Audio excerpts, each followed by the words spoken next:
Sayın Atağatan YouTube kanalımızın izleyenleri, Türkmenistan gündemi haber bültenimize hoş geldiniz. Bültenimizdeki haber başlıkları: Türkmenistan Devlet Başkanı Nisan ayında Tacikistan'ı ziyaret edecek.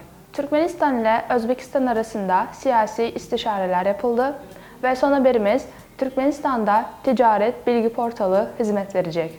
İlk haberimiz, Türkmenistan Devlet Başkanı Serdar Berdimuhamedov Nisan ayında Tacikistan'ı ziyaret edecek. Türkmenistan Devlet Başkanı 10-11 Nisan 2023 tarihlerinde Tacikistan'a resmi ziyaret gerçekleştirecek. Tacik basınında yer alan haberlere göre ziyaret sırasında Cumhurbaşkanı Emomali Rahmon ile üst düzey görüşmeler gerçekleştirilecek. Türkmenistan'dan bir iş heyeti söz konusu ziyaretin arifesinde Tacikistan'a gidecek. Türkmen-Tacik İş Konseyi'nin 8-9 Nisan 2023 tarihlerinde yapacağı ilk toplantıya 70'i girişimci olmak üzere 100 kişilik bir heyet katılacak. Ayrıca bir iş forumu da oluşturulacak. Tacik tarafını 200'den fazla iş adamı ve yetkili temsil edecek. Tacik kaynaklarına göre bu yılın ilk 2 ayında Türkmenistan ile Tacikistan arasında ticaret hacmi geçen yılın aynı dönemine göre %1.9 artarak yaklaşık 11.8 milyon ABD dolarına ulaştı. İkinci haberimiz, Türkmenistan ile Özbekistan arasında siyasi istişareler yapıldı.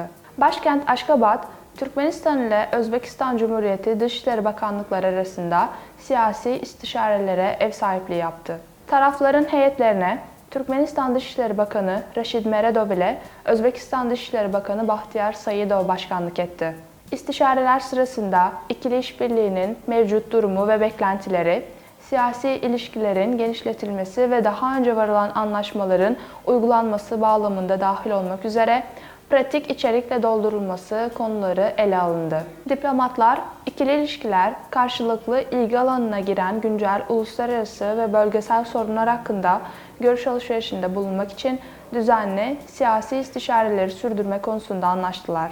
Bölgesel düzeyde ülkeler arasındaki işbirliğinin güçlendirilmesinde Orta Asya Devlet Başkanları istişare toplantılarının önemine işaret edildi. Ticari ve ekonomik işbirliği alanlarında son yıllarda ticarette önemli bir artış memnuniyetle kaydedildi. Bölgeler arasındaki doğrudan ticari ve ekonomik bağların genişletilmesinin ve bölgeler arası etkinlik ve toplantıların sürdürülmesinin önemine dikkat çekildi. Aynı zamanda sınır ticaret bölgelerinin potansiyelinin tam olarak kullanılması uygun görüldü. Ve son haberimiz, Türkmenistan'da ticaret bilgi portalı hizmet verecek. Türkmenistan'da ticaret bilgi portalı hazırlandı ve 3 Nisan tarihinde yürürlüğe girecek. Bunun için Yıldız Oteli'nde basın toplantısı düzenlenecek.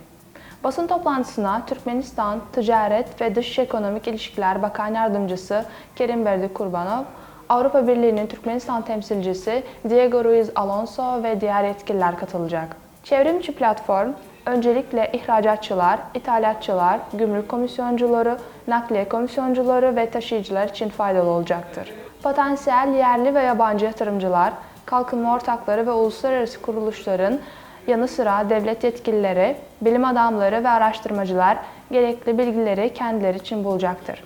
Dijital pazar yeri, Türkmenistan'ın DTO'ya katılımını ve özellikle ticareti kolaylaştırma protokolünün uygulanmasını ve bu kuralların internette yayınlanmasını kolaylaştırmak ve böylece KOBİ'lere şeffaf bilgi sağlamak için tasarlanmıştır. Sayın Atağatan YouTube kanalımızın izleyenleri, Türkmenistan ile ilgili Türkçe haberlerimizi atahatanturkmenistan.com haber sitemizden takip edebilirsiniz. İyi günler.